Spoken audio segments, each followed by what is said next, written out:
जेलमध्ये गेल्याच्या नंतर ज्यांनी एवढा मोठा उद्योग केलेला आहे, हा माणूस जेलमध्ये गेल्याच्या नंतर त्याच्या समर्थनार्थ बीड परळी बंद करा म्हणणं कितपत योग्य आहे?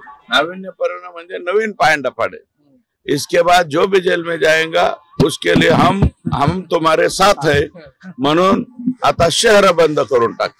एखाद्या वेळेस मुंबई बी बंद करू नये काय सांगा। आकाचे लोक जर आले तर परळी म्हणजे बीड मुंबई सुद्धा बंद करू शकतात। या दुर्घटनेनंतर म्हणजे वाल्मिक कराडांना नेलं तेव्हा रोहित कुठे असं त्यांनी एक आवाज दिला, नेमकं हा रोहित कोण आता याचा शोध घेतला जातोय? कर्मचारी त्याचा मला वाटतं हाताखालचा माणूस आहे रोहित कांबळे म्हणून असेल।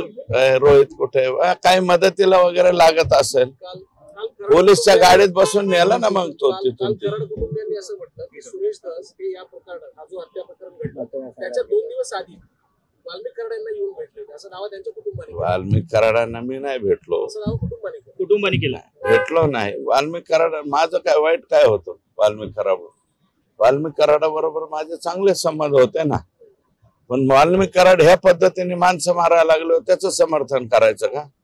दोस्त आहे किंवा मैत्री आहे म्हणून जर असं वागून दिल्याच्या नंतरही असं वागल्यावर मग त्यांच्या बरोबर राहायचं का? तुम्हाला पटत असलं तर राहतो बाबा।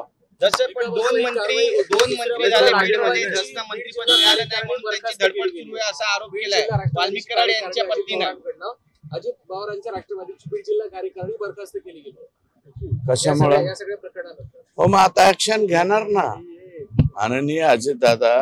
ते राष्ट्रीय अध्यक्ष आहेत, प्रदेशाध्यक्ष आहेत तटकरे साहेब, ते जाहीर करतील ना। कारण याच्यातले जेवढे मला वाटतं विष्णू चाटे आतमध्ये गेलेले जे आहेत बरखास्त करावं लागेल, नाही ते इज्जतीचा पंचनामा होईल ना।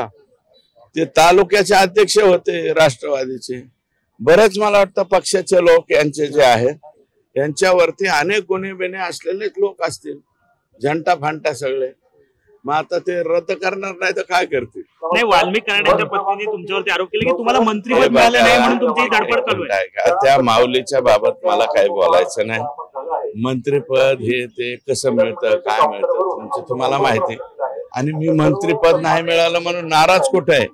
मी दुसऱ्या दिवसापासून संसदीय कामकाजाला लागलोय आणि तुम्हाला मी नम्रपणे सांगतो की पुढची 5 वर्ष मी विधान मंडळाचंच काम करेन आणि ते सर्वात उजवं कसं होईल या दृष्टीने प्रयत्न